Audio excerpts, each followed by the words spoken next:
Friday morning, 8:47 a.m. Three black SUVs roll up to a crumbling apartment building in South Philadelphia. Tinted windows, engines humming. Four men step out. Dark suits, sunglasses, earpieces. Neighbors freeze mid-conversation.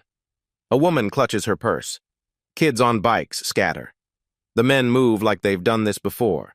Military precision. One carries a leather folder. Another speaks into his wrist. They walk straight into the building, heading for apartment 3C. They're looking for a 14-year-old boy named Deshaun Carter.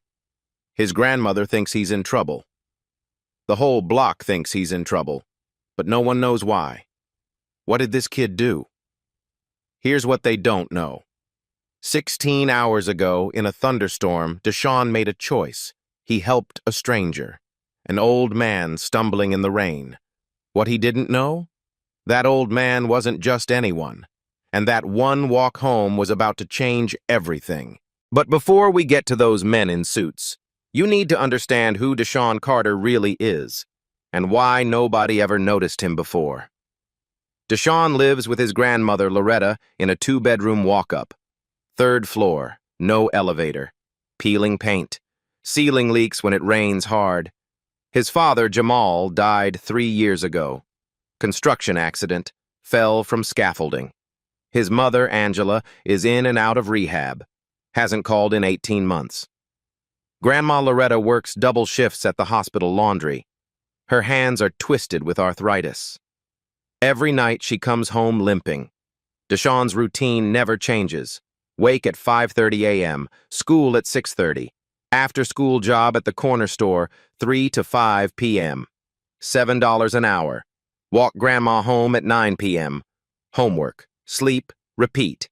He's 14. He's been doing this for 18 months.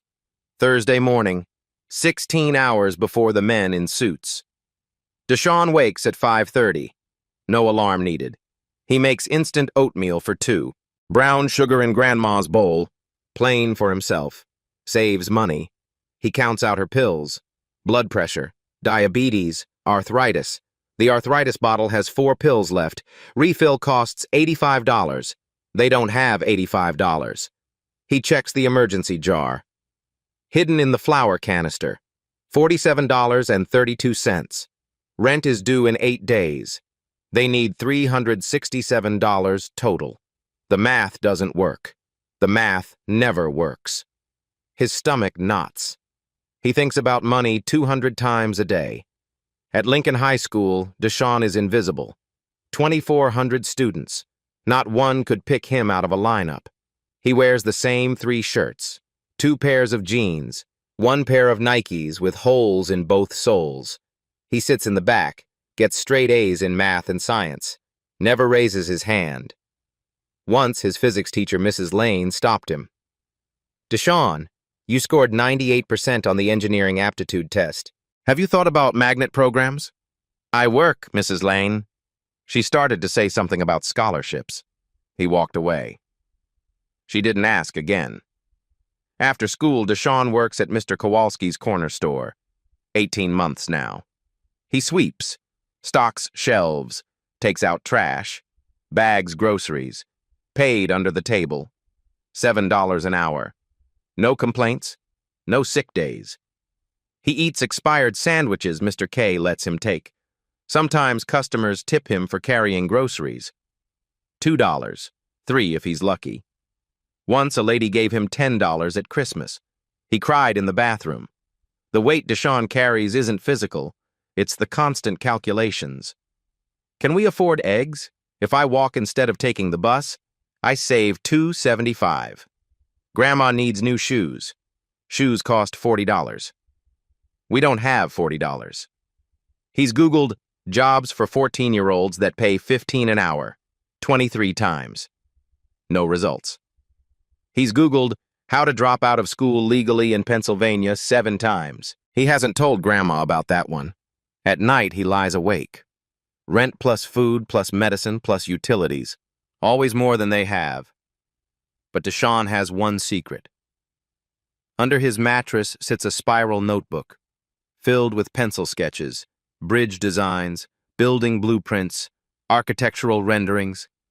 He draws during lunch, in the back of class, at night when sleep won't come. He dreams of being a civil engineer, building bridges that connect communities, buildings that last generations. He's never told anyone, not even Grandma. Dreams feel dangerous when you can't afford to eat. Thursday afternoon, 4:30 p.m.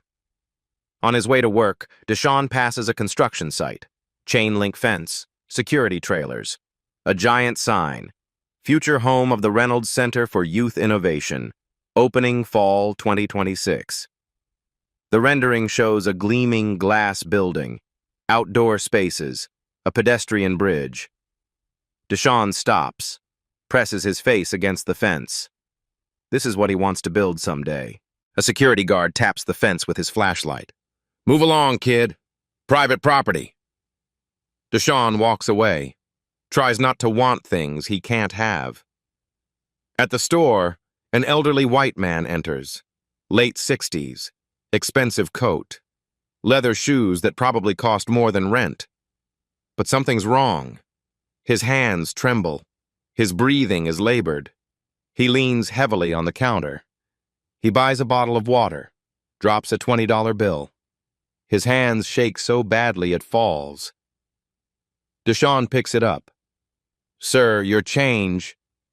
The man waves him off. "Keep it." "Sir, that's 1874 back." Deshaun follows him to the door, holds out the money. The man stops, looks at Deshaun, really looks, like he's trying to memorize his face. "You're a good kid. That's rare these days." His voice is rough, emotional. "What's your name?" "Deshaun, sir." "Deshaun." The man nods slowly, takes the money, leaves. Mr. Kowalski watches from behind the counter. "That's weird. Rich guys never turn down free money." Deshaun shrugs, gets back to stocking shelves. 8:50 p.m. Deshaun walks to the bus stop, waits for Grandma Loretta. She gets off the 64 bus, limping, arthritis flaring bad today, face tight with pain. He takes her bag without asking. 15 pounds of nothing, her lunchbox, change of clothes, library book. They walk slowly. 3 blocks feels like a mile for her.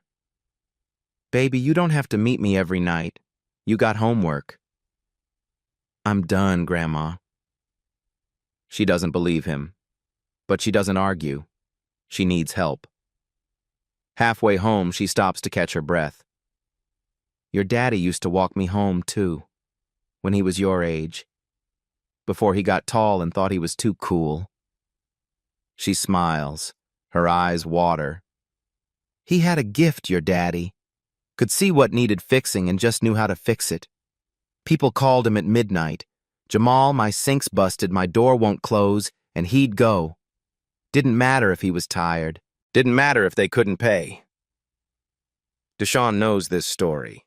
He's heard it 100 times, but he never interrupts. "You got that in you, baby. That same heart." Deshaun doesn't answer. He's thinking about the $320 they don't have, the pills they can't afford, the choice he's going to have to make soon. Dropping out, working full-time. 40 hours a week at $7 an hour equals $280 a week, enough to survive. He turns 15 in 3 months.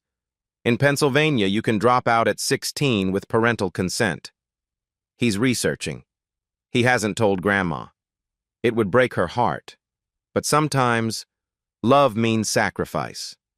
And Deshaun is running out of options. What Deshaun didn't know, in exactly 90 minutes, he'd have to make a choice. And that choice would bring men in suits to his door. Thursday evening, 6 p.m. The forecast said 50% chance of showers. By 5:30, the sky turns black.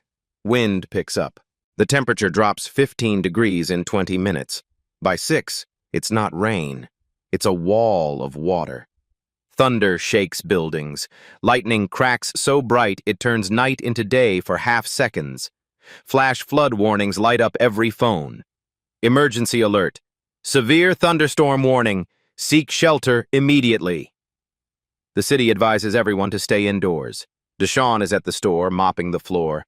Mr. Kowalski watches the news, shaking his head. This is bad. Really bad. Rain hammers the windows, the lights flicker. Deshawn, go home, your grandma's gonna worry. But it's only, go, I'll pay you for the full shift. Deshawn pulls his hood up, thin zip-up jacket, not waterproof, the only coat he owns. He steps outside. Within 3 seconds, he's soaked. 2 blocks from home, lightning flashes. In that split second of light, Deshawn sees him. The elderly white man from yesterday, standing outside a medical building. No umbrella, no coat. Soaked through. Dress shirt plastered to his body, trying to hail a cab, waving frantically. Cabs pass without stopping. The man stumbles, catches himself on a lamppost. Face pale, lips slightly blue, hand clutching his chest.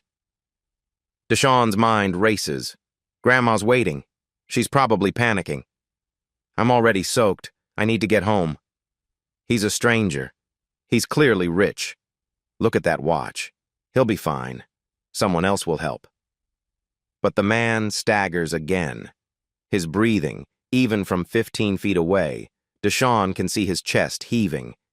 He looks like Papa. That day, the day before he fell, Papa had been breathing like that. Tired. Too tired. Said his chest felt tight. Went to work anyway. Fell 40 feet the next morning. Then Deshawn notices something strange. A black Lincoln town car is parked 50 feet away. Hazard lights blinking. Driver's door opens. A man in a suit steps out holding an umbrella. The old man sees him, waves him off angrily. No, I said no, get back in the car. The driver stops. Mr. Reynolds, please. I told you I'm not going with Edwards. I'll find my own way home. The driver hesitates, retreats to the car. Deshawn is confused. Why would someone refuse their own ride in a storm when they're clearly sick? Thunder cracks. The old man's knees buckle. He goes down, catches himself on his hands, kneeling on the wet sidewalk. People rush past. Cars splash through puddles. No one stops. The man tries to stand. Can't. His arms give out. Deshawn moves before he decides to. Sir! Sir! Are you okay? He runs. Kneels next to the man, rain pouring down both their faces. The man looks up, eyes unfocused. I need to get home. Can't find my phone, I can't. His voice is slurred.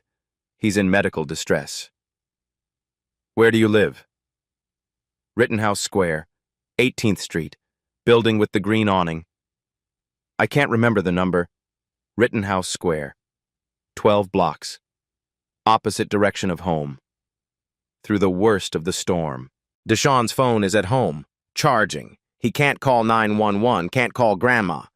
He looks at the town car. Sir, your driver's right there. No!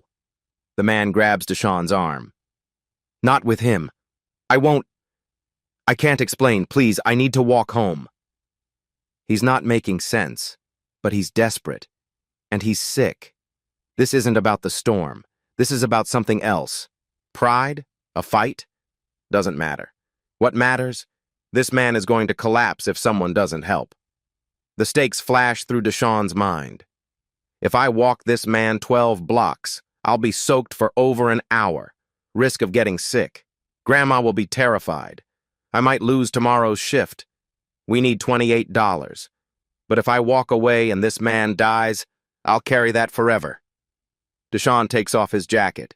Thin, soaked, basically useless. But it's something. He drapes it over the man's shoulders. I'll walk you home, sir. Lean on me. The man looks at him, a long, searching look. You don't have to do this. You don't even know me. I know you need help, that's enough. Come on. Deshawn pulls the man to his feet.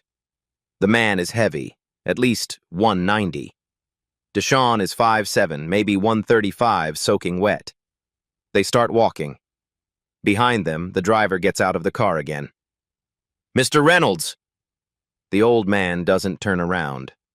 Deshawn doesn't know it yet. This walk, this choice, this moment, it's about to change everything.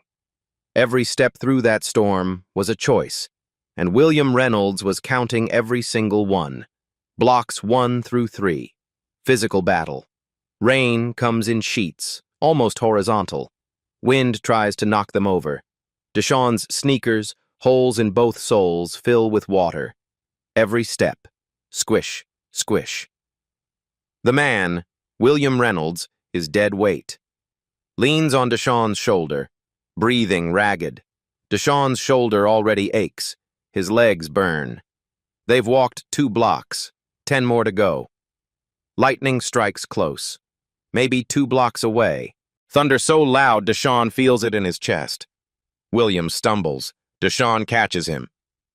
"I got you. Just keep moving." 1 foot, next foot, 1 foot, next foot. Deshawn repeats it in his head like a mantra.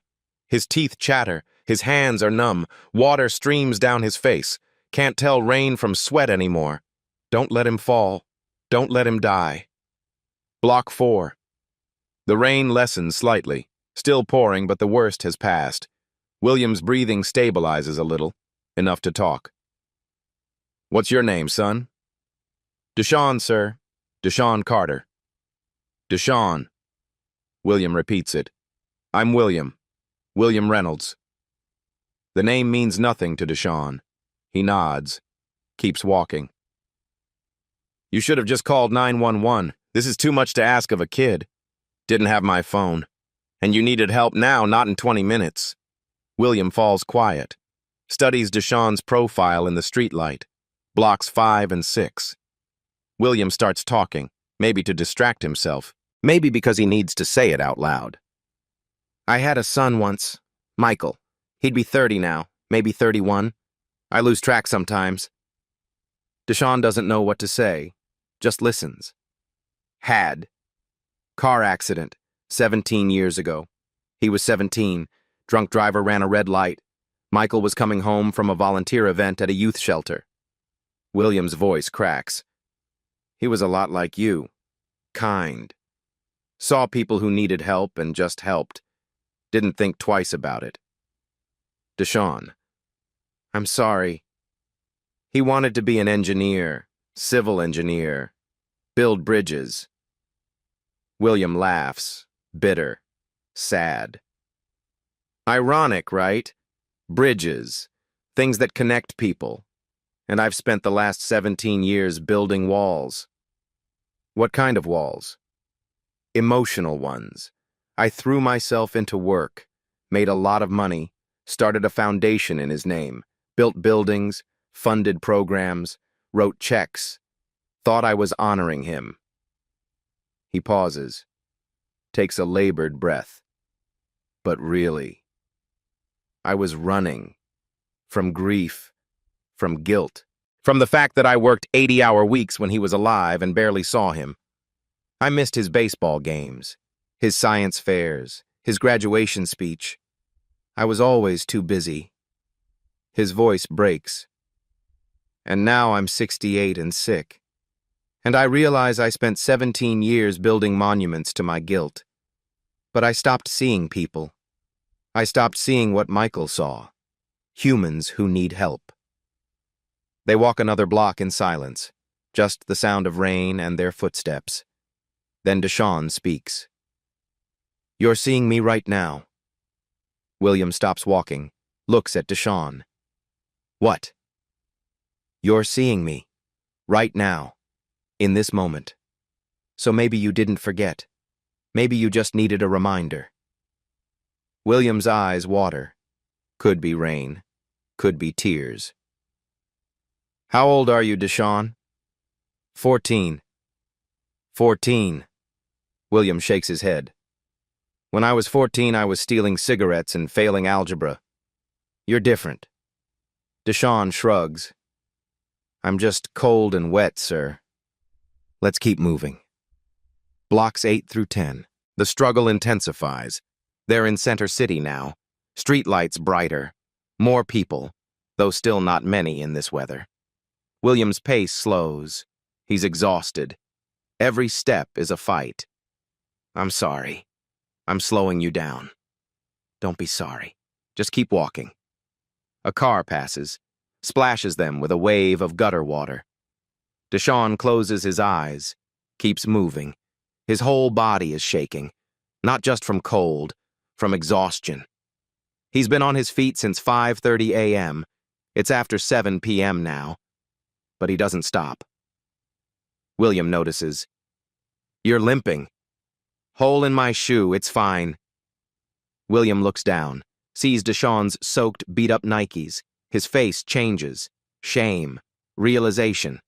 Something else. Deshaun, why are you doing this? You could have walked away. Most people did. Deshaun thinks about it. My dad used to say, if you see someone who needs help and you can help, you help. That's it. No reason needed. Your dad sounds like a good man. He was. Died 3 years ago. Construction accident. William goes quiet. They walk another block. I'm sorry, that's too young to lose a father. Yeah, it is. Another block. Their breathing synchronized now. In, out, step, step. William, what does your dad's voice tell you right now? Deshaun doesn't hesitate. Keep walking.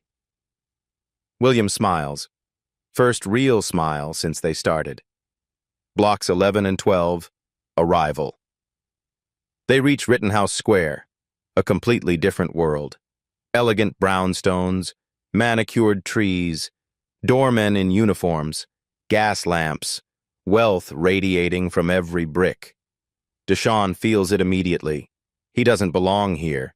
He's black, soaked, looks homeless. People will assume the worst. William points.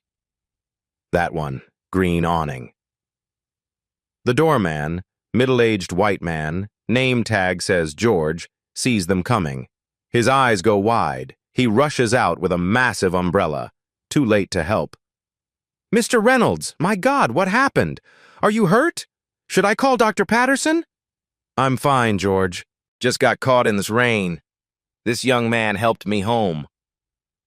George looks at Deshaun for the first time. His expression shifts. Suspicion, confusion, disapproval. He looks Deshaun up and down, takes in the cheap clothes, the soaked jacket, the holes in the shoes.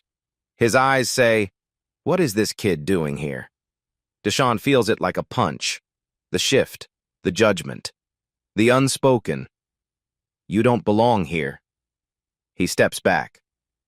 You're home now, sir. I should... William grabs his arm. Wait, please, don't go yet. George hovers, protective, still eyeing Deshaun. George, give us a moment. George hesitates, then steps back. But he's watching. William looks at Deshaun, really looks. Thank you. You didn't have to do this. But you did. That means something. Deshaun nods, doesn't know what to say. You should get inside, sir. You need to get warm. Maybe see that doctor. I will. But first, I need to know you get home safe. George, call this young man a car. No, sir, I'm fine. I'll walk. Deshaun, really? I'm already wet. It's fine. William studies him, sees the pride, independence, the refusal to take what he hasn't earned. And something in William's chest tightens. This boy, this 14-year-old boy who has nothing, who gave everything. At least let me... William starts to reach for his wallet, but Deshaun is already backing away. You get inside and get warm, sir. That's all I need. He turns to go. William calls after him.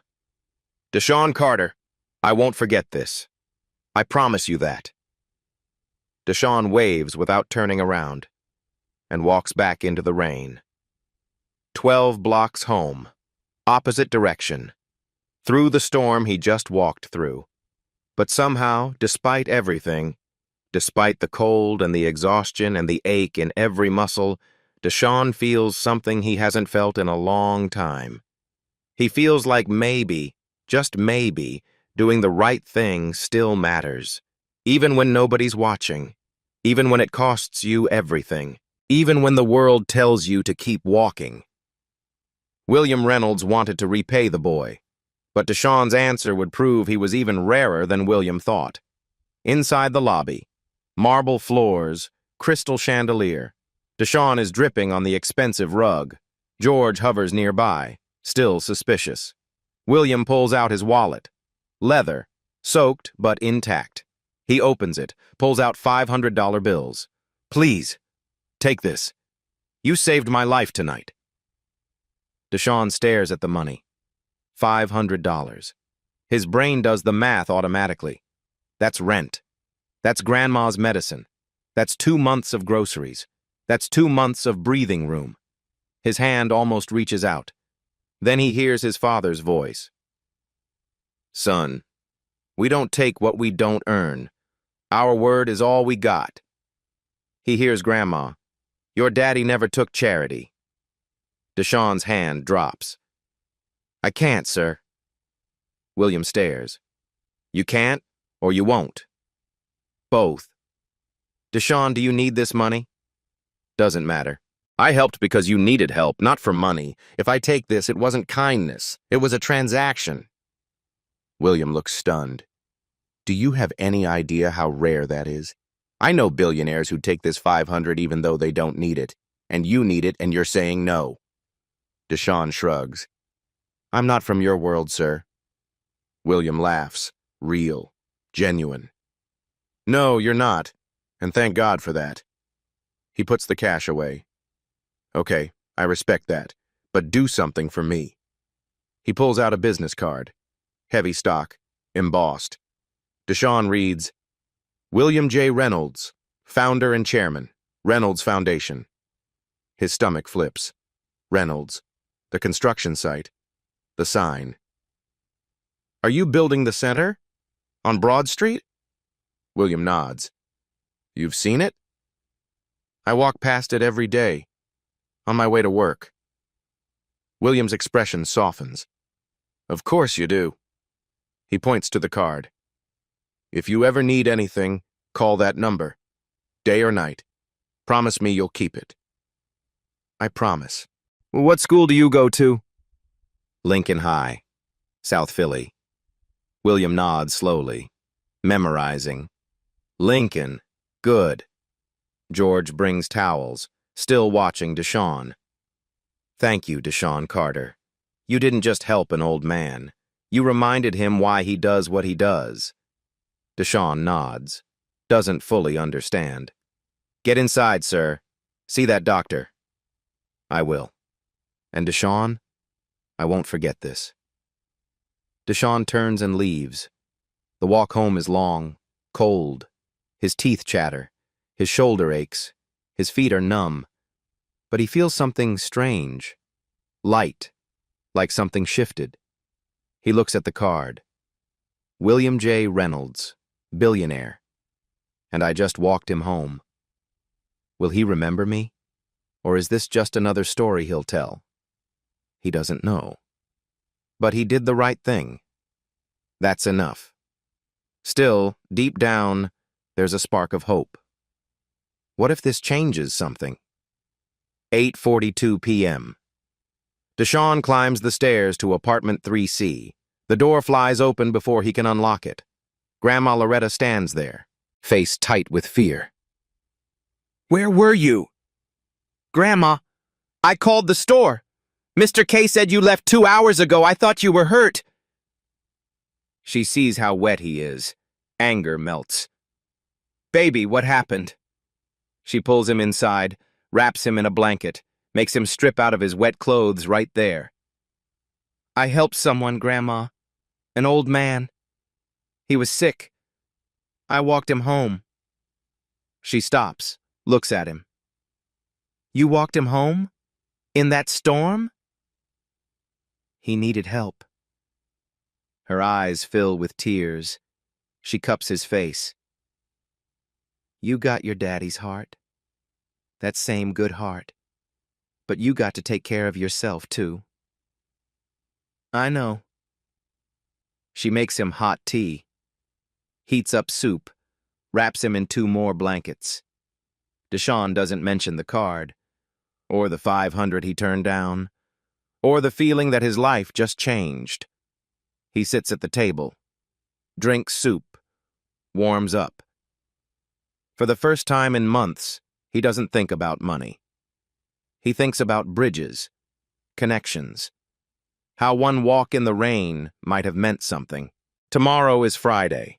School, work, the same routine. But tonight, something feels different. He doesn't know what yet, but he feels it. Deshawn thought that was the end of the story. He went to bed.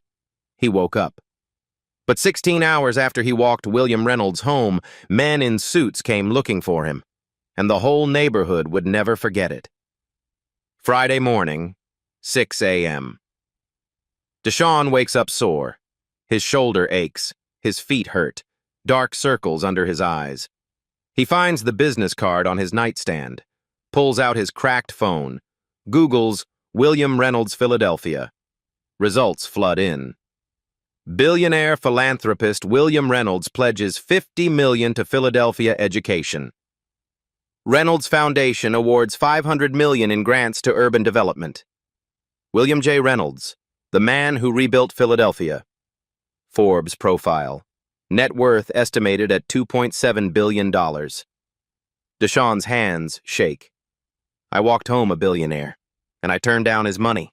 Part of him regrets it. Part of him is proud. Mostly, he's just stunned. Deshawn, you're gonna miss the bus. He pockets the card, tells himself, it doesn't matter. He's probably already forgotten about me. But Deshawn has a fever this morning, 100.2. Grandma makes him stay home. He's lying on the couch, wrapped in blankets, half asleep. Grandma is in the kitchen making tea. Then, sounds outside. Car doors slamming. Multiple vehicles. Grandma goes to the window. Her face goes white. Deshawn, baby, come here. What? Come here, now. He gets up, looks out the window. 3 black SUVs, Lincoln Navigators, tinted windows, parked in a row. 4 men in dark suits step out. Sunglasses, earpieces, moving in synchronized precision. One carries a leather folder, another speaks into his wrist. Neighbors freeze. Mrs. Washington from 2B clutches her rosary. Kids on bikes scatter. Someone yells, FBI! Someone else, ICE! A teenager shouts, Yo, somebody's in trouble! Windows open. People lean out, watching. Mrs. Rodriguez runs up the steps. Loretta, you okay? You need me to call somebody? Grandma's hands shake. Deshawn, what did you do? Baby, what did you do? I didn't do anything. Then why are they here? Heavy footsteps on the stairs, 3 floors up, getting closer. Grandma grabs Deshawn's shoulders. Did you steal something? Did you get in a fight? Tell me the truth. No, I swear. Knock on the door. 3 sharp raps. Grandma and Deshawn stare at each other. Another knock. Louder. A voice. Mrs. Carter, this is Jennifer Haas with the Reynolds Foundation. We need to speak with Deshawn Carter. It's urgent. Grandma mouths, Reynolds? Deshawn's heart pounds. The business card. William. Oh my God. Grandma opens the door. Chain still on. A woman stands there. Mid-40s. Black. Tailored charcoal suit. Briefcase. Professional but kind face. Behind her, 2 men in suits. Standing guard. Mrs. Carter, I'm Jennifer Haas, Director of Special Projects for the Reynolds Foundation. Is Deshawn home? What do you want with my grandson? Mr. William Reynolds would like to speak with him. Today. As soon as possible. Is he in trouble? Jennifer smiles. No, ma'am. The opposite, actually. May we come in? But when Deshawn met William Reynolds on Saturday morning, he learned the truth, and the truth was bigger and more heartbreaking than he could have imagined. Inside the apartment, Grandma lets Jennifer in. The two men stay outside. Jennifer looks around without judgment. Is Deshawn here? Deshawn steps forward. I'm Deshawn. Jennifer's face softens. Mr. Reynolds would like to meet tomorrow. Saturday, 10 a.m. Would that work? Why? He'll explain, but he asked me to give you this. She hands him an envelope. Thick, cream-colored. Reynolds Foundation logo. Open it. Inside, a handwritten note. Deshawn, you asked for nothing. That's why I want to give you everything you need. Tomorrow, we will talk about your future. W.R. Below that, a check. $5,000. Memo. For rent, medicine, and peace of mind. Grandma gasps, covers her mouth. Deshawn can't breathe. Mr. Reynolds wanted you to have that now. No strings. We'll send a car at 9:45 a.m. tomorrow. Jennifer leaves. Car doors. Engines. Silence. Outside, neighbors gossip loudly. Grandma looks at the check, looks at Deshawn. Baby, what did you do last night? I just walked him home, Grandma. She starts crying. Your daddy is so proud. Deshawn hugs her. He's crying too. Saturday morning, 9:45 a.m. Black Mercedes pulls up. Driver opens the door. Deshawn wears his best clothes, khaki pants. The button-up shirt is slightly too big. Borrowed shoes. Grandma kisses his forehead. You be polite. You represent our family. I will. The car goes to Broad Street, to the construction site, the Reynolds Center. They pull through security, stop at a trailer marked Administration. Jennifer meets him. Mr. Reynolds is inside. Inside, blueprints on every wall, 3D models, renderings. At the center table, William Reynolds, gray slacks, navy sweater. He looks better than Thursday, but still tired. He turns. His face lights up. Deshawn, you came. Yes, sir. Did you cash the check? Yes, sir, thank you. It wasn't enough. Sit, please. They sit. Jennifer stands nearby. I owe you an explanation. About Thursday night. About why I refused my driver. You don't owe me. I do. Because what I'm about to ask requires you to understand who I am. He takes a breath. Thursday afternoon, I had a doctor's appointment. Cardiologist, heart disease, advanced. He taps his chest. He told me I have 6 months, maybe a year. There's no surgery, no cure, just management. And time. Deshawn's stomach drops. Let me finish. I'm 68. I've built companies. Started a foundation. I lost my wife 10 years ago. My son was 17 years ago. And when the doctor said I was next, I felt relief. His voice cracks. Relief. Because I'm tired, Deshawn. Tired of being angry. Tired of throwing money at problems. Tired of waking up alone wondering what it was all for. William pulls out a photo, slides it across. A teenage boy, white, brown hair, bright smile, holding a model bridge. My son, Michael, died when he was 17. Senior year, coming home from volunteering. Drunk driver ran a red light. Deshawn stares at the photo. Michael wanted to be a civil engineer, build bridges. He'd explain physics to me even though I didn't understand. William smiles through tears. He believed infrastructure was about connecting people, making sure everyone had access to opportunity. He'd say, Dad, what's the point of building something if the people who need it most can't reach it? Deshawn's throat tightens. After he died, I spent 17 years building things in his name. This center, scholarships, projects. I thought I was honoring him. But really, I was avoiding grief, avoiding the fact that I worked 80-hour weeks when he was alive and barely knew him. William looks at Deshawn. So Thursday night, I did something stupid. I told my driver to leave. I sent my assistant away. I walked into that storm thinking, if this is how it ends, fine. He pauses. But then you appeared. 14 years old, soaking wet, shivering. You took off your jacket and put it on my shoulders, said, "I'll walk you home, sir." His eyes water. And I realized, I don't get to quit. Not yet. Because if a kid who has nothing can give everything, what am I doing giving up? He looks directly at Deshawn. You're exactly who Michael would have been at your age. Kind, selfless. You see people. You see what needs fixing and you just fix it. Silence. You didn't just save my life. You gave me a reason to fight for the time I have left. And I want to spend that time doing what Michael would have wanted. Building bridges. William slides another folder across. Here's the truth. I'm not doing this because I feel guilty. I'm not doing this because you're charity. I'm doing this because for the first time in 17 years, I feel like I can breathe. Like maybe Michael's death wasn't meaningless. Like maybe, if I can help you, his dream lives on. Tears stream down his face. I want to offer you something, Deshawn.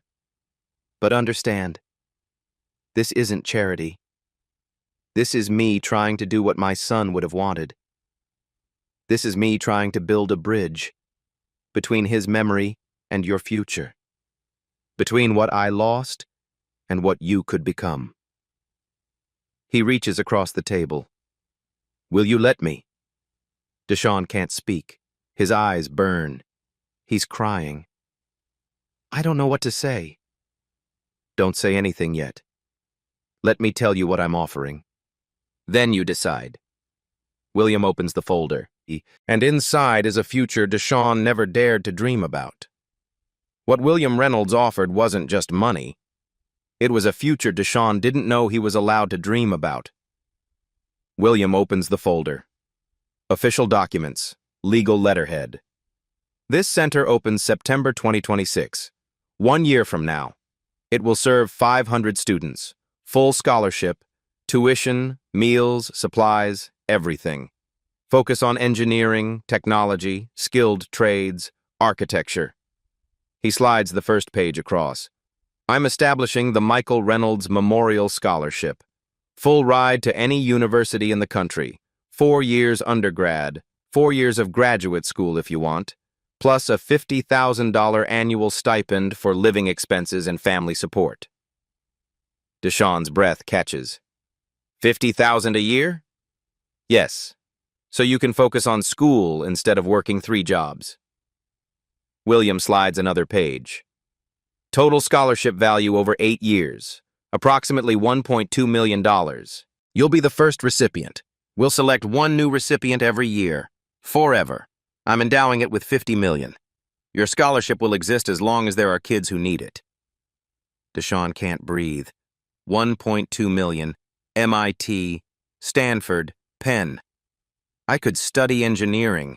I could build bridges. William points to blueprints on the wall. A pedestrian bridge, sleek, modern, curved arch. We're building a bridge connecting this center to the public library 2 blocks away.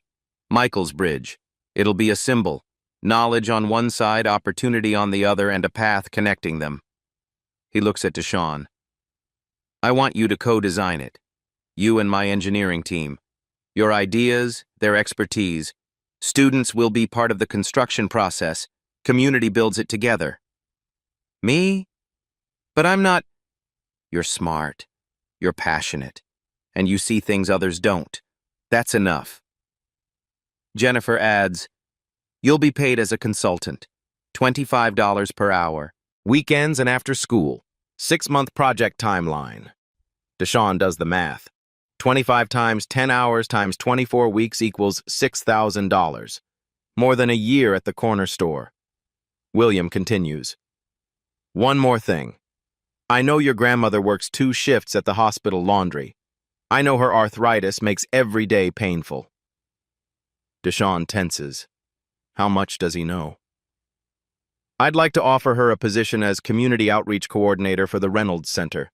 She'll work with local families, help with enrollment, coordinate with churches and schools, part-time, 20 hours a week. Salary, $65,000 per year. Deshawn's mouth falls open. $65,000? Plus full health benefits. Her arthritis treatment will be covered, physical therapy, medication, everything. Tears stream down Deshawn's face. He can't stop them. She'll never have to scrub sheets again. She'll never have to work in pain. She can rest, Deshawn. Don't you want that for her? Deshawn nods. Can't speak. Jennifer opens a calendar. Here's the timeline. Today you sign preliminary agreements. We will announce the scholarship next week. November, you start working with the engineering team on bridge design. December, media announcement. You'll be the face of the program if you're comfortable. January, groundbreaking ceremony. You'll speak. Spring, bridge design finalized. Summer, bridge construction begins. You'll intern on site. Paid. September 2026, center opens. You enroll as a student. Deshawn hesitates. Why me? There are thousands of kids who need this more. William. Are there? Because from where I'm sitting, you're exactly the kid who needs this. You're brilliant. You're kind. You work harder than anyone I've ever met. And you're 1 bad month away from dropping out of school to work full-time. Am I wrong? Deshawn looks down. Can't deny it. You deserve this, Deshawn. You earned it the moment you ran toward me instead of walking past. Most people walked past. You didn't. That says everything. Jennifer lays out the contracts. Since you're a minor, your grandmother will co-sign, but everything is yours. The scholarship, the stipend, the job, no catches, no strings. Deshawn reads them slowly, carefully, like Grandma taught him. He looks at William. What if I fail? What if I'm not good enough? William. Then you fail, and you learn, and you try again. That's what Michael would have done. Deshawn picks up the pen, signs his name. Deshawn J. Carter. His hand shakes so badly the signature is barely legible. William stands, offers his hand. They shake. Welcome to the Reynolds family, Deshawn. Let's build something beautiful. Deshawn breaks down. Full sobs. Jennifer hands him tissues. William hugs him. This frail old man is hugging a 14-year-old boy and whispers, "Thank you for giving me a reason to fight. Every extra day I get is because of you." In the Mercedes, Deshawn clutches the folder, reads every page, contract, scholarship terms, Grandma's job offer, letter from William about Michael. My son believed we're all connected, that our lives touch each other in ways we can't predict. You touched mine, Deshawn. Let me touch yours. Deshawn stares out the window at Philadelphia passing by. The same city, but completely different now. This morning I woke up planning to drop out. Tonight I'm going to MIT. He bursts through the apartment door. Grandma! She's cooking. Gospel music on the radio. Baby, how'd it go? He can't speak, just hands her the folder. She reads. Her hands shake. She sits down hard. Deshawn. Baby. Is this real? It's real, Grandma. She reads the job offer. Salary, benefits, arthritis treatment covered. Looks up at him, tears streaming. I don't have to go back? You never have to go back. They hold each other and cry. That night they order pizza. First time in 8 months. Eat it at the table, laughing, crying, not believing this is their life now. Grandma keeps looking at the papers. Your daddy, wherever he is, he's smiling. Deshaun thinks about his father, about walking Grandma home from the bus stop, about the emergency jar with $47, about how 48 hours ago he was Googling how to drop out of school. And now he's going to college. Any college. Full ride. He's going to build bridges. Real ones. That night, Deshaun lies in bed, staring at the ceiling.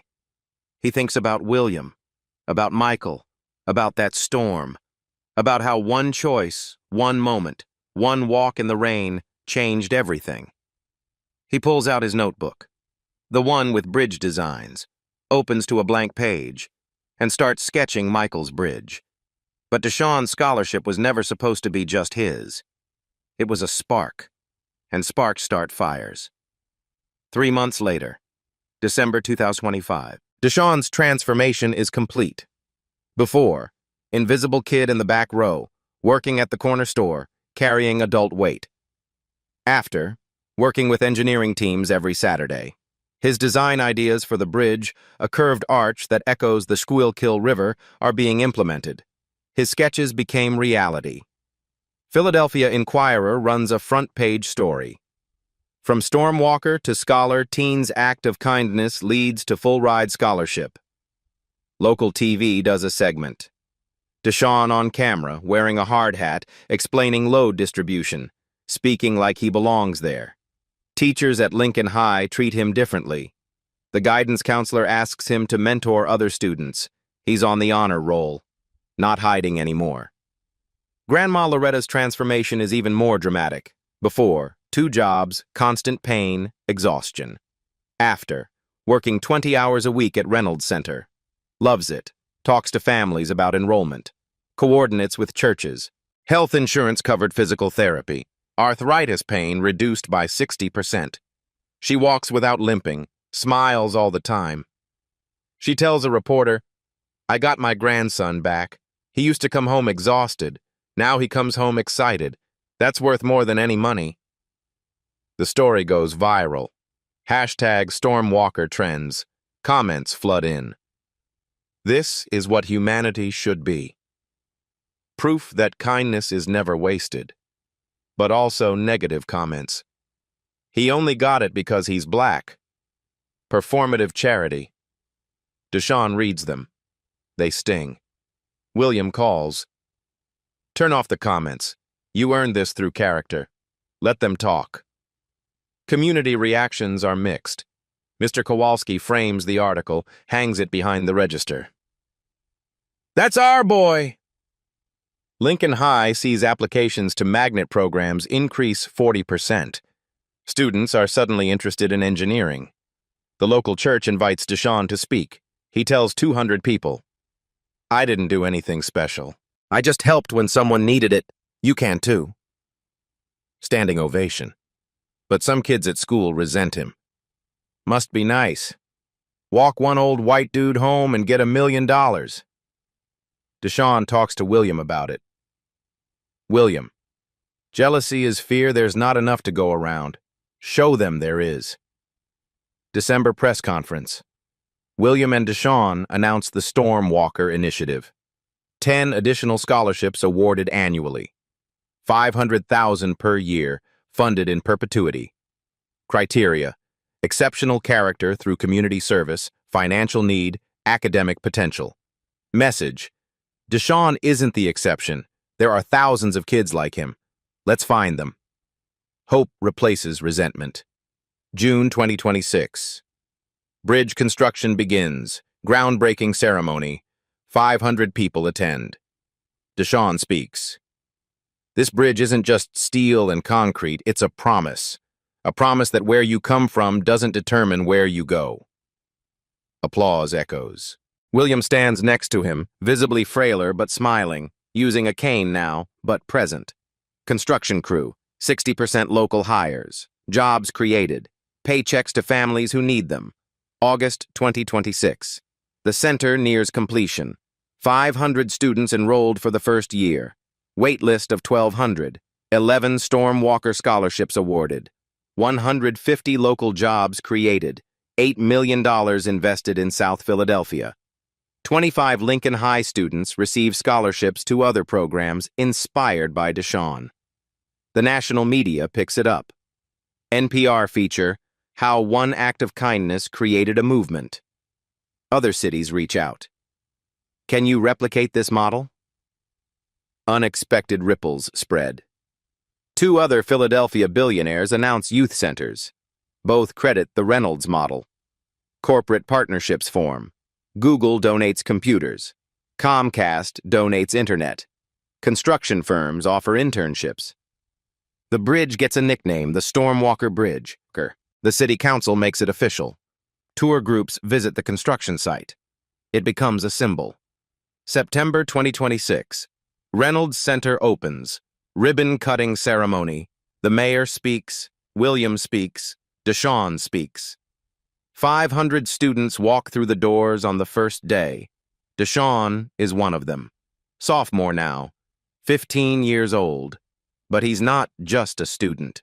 He's a symbol, a reminder, a promise kept. The community knows it. Crime down 18% in surrounding blocks. High school graduation rates up 12%. Numbers don't lie. One act of kindness, one walk in the rain, one choice, and an entire community transformed. 1 year after the storm, Deshaun stood on the bridge he helped design. But this time someone else needed help, and he knew exactly what to do. September 2027. 1 year after opening. The Reynolds Center is thriving. 500 students enrolled, 50 staff members, dozens of programs running. College acceptance rate? 87% for the first graduating class. 32 Stormwalker scholarships awarded over 2 years. Community impact? Measurable. Crime down 18%. High school graduation rates up 12%. William Reynolds is still alive, defied the 6-month prognosis. Treatment bought time, not a cure, but time. He's frailer, uses a cane, needs oxygen sometimes, but he's present, attends every center event, knows students by name, watches Deshaun like a proud father. He tells reporters, "I was ready to die. Deshaun gave me a reason to live. Every day I wake up is a gift he gave me." The Stormwalker Bridge is complete. Officially named, Beautiful Curved Pedestrian Bridge, LED lit at night. Plaque at the entrance, dedicated to Michael Reynolds, 1987 to 2007, and Deshaun Carter, who reminded us that the strongest bridges are built with human kindness. It became a landmark. People take photos. Tourists visit. A rainy evening. September 2027. Deshaun, now 15, sophomore at the center, is walking home after the robotics club. It's raining. Not a storm. Just steady rain. He's crossing through Rittenhouse Square, the fancy neighborhood where William lives. He visits sometimes. They have dinner. Talk about bridges and life. He sees her, a girl, maybe 13, struggling with an elderly woman at a crosswalk. The grandmother has a walker, can barely move, traffic is impatient, honking. The girl looks overwhelmed, embarrassed, near tears. Deshaun stops. "Need help?" The girl looks up, suspicious. "We're okay. I got time." He helps the grandmother across, walks them 2 blocks to their building, carries the grandmother's bag. The girl asks, "Why'd you do that? We're strangers." Deshaun smiles. "Someone did it for me once. Changed my life." He hands her a card, Reynolds Center for Youth Innovation. "If you ever need help, school, tutoring, college applications, anything, call that number. Tell them Deshaun sent you." The girl takes the card, confused but grateful. "Thank you." Deshaun walks away. He crosses the Stormwalker Bridge, stops in the middle, looks back at the center, glowing with light and life. His phone buzzes. Text from William. "Dinner Thursday? I want to hear about your MIT application." Deshaun smiles. Texts back. "Yes, sir. 6 p.m.? He looks up at the rain. Remember that night? The cold, the fear, the choice to help. People ask me all the time, do you ever regret turning down that $500? And I tell them, I didn't turn down $500. I invested it. I invested it in believing that doing the right thing matters, and the universe paid me back 1,000 times over. He continues walking, the bridge behind him. The center is glowing, the city lights reflecting in puddles, rain falling softly. And somewhere, he knows his father is smiling. So I'll leave you with this. If you see someone struggling, in a storm, on a street corner, in a classroom, stop. Help. You never know what that moment might mean. Maybe you won't meet a billionaire. Maybe no one will write a story about you. But I promise you this. Kindness creates ripples. Small acts become big waves. I was just a kid who walked an old man home in the rain, and it changed everything. Not just for me, for my grandma, for 500 students at the Reynolds Center, for every person who heard this story and decided to be a little kinder. So be someone's storm walker. You never know what happens next. If this story inspired you, share it with someone who needs hope today. Hit that like button. Subscribe to Black Tales Stories for more stories like this. And drop a comment. What's one act of kindness you'll do this week? Because the smallest gesture can change everything.